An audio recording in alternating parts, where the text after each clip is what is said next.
ব্যাপারটা কি? স্পন্ডালিসিস মানে হচ্ছে আপনার যে স্পাইন রয়েছে, স্পাইনের যে হাড়গুলো রয়েছে, এটা কিন্তু ডিজেনারেশন হচ্ছে, যেটা কমনলি আমরা দেখি একটা বয়সের পর এই লক্ষণগুলো আমরা দেখতে পারি। এটা এজ রিলেটেড একটা সমস্যা।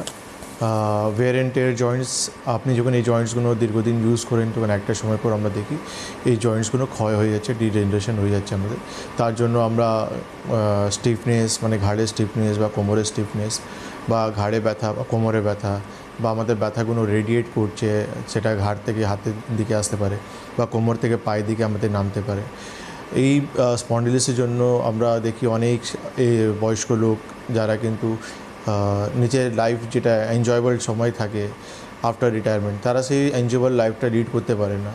বা ঘোরাঘুরি বলুন বা আত্মীয় স্বজন বাড়ি বলুন বা বিয়ে বাড়ি বলুন, কোথাও তারা সেই রকম এনজয়মেন্ট সারা জীবন খেটে গেলেন, শেষ বয়সে গিয়ে যখন রিল্যাক্স করবেন সেই সময় তিনি বিছনাকে সঙ্গী করে এক্স্যাক্টলি। আর এই সমস্যা, এই কথাটা কিন্তু খুব ইম্পর্টেন্ট। আমার মনে হয় আমাদের বয়স্ক দর্শকেরা এই কথাটাকে রিয়েলাইজ করছেন নিজের জীবন দিয়ে। কেন কি আমরা পেশেন্ট পাই, আমাদের পেশেন্ট এসে বলেন এরকম, আমরা যখন ইয়াং ছিলাম তখন আমরা কিন্তু দৌড়িয়ে বাস ধরতাম, দৌড়িয়ে ট্রেন ধরতাম, আমাদের মানে আমরা প্রচুর ট্রাভেল করতাম, প্রচুর হাঁটতাম। কিন্তু এমন এমন কন্ডিশন হয়ে গেছে এখন আমরা কিন্তু হাঁটতে পারছি না, দৌড়ানো তো দূরের কথা, হাঁটতে পারছি না আমরা, বা কোথাও এক জায়গায় ঠিকঠাক আধ ঘন্টা বসতে পারছি না আমরা, আমাদের শরীরে কোনো ব্যালেন্স আমরা পাচ্ছি না, সবসময় একটা পেইন স্টিফনেস সবসময় কাজ করে যাচ্ছে। তো আমরা দেখি যে আলটিমেটলি এই হঠাৎ করে যে লাইফটা চেঞ্জ হয়ে গেল, তার পিছনে এই কিছু রোগ রয়েছে যেটা কিন্তু ওনাকে যে স্বাভাবিক লাইফটা লিড করতে দিচ্ছে। একদমই তাই।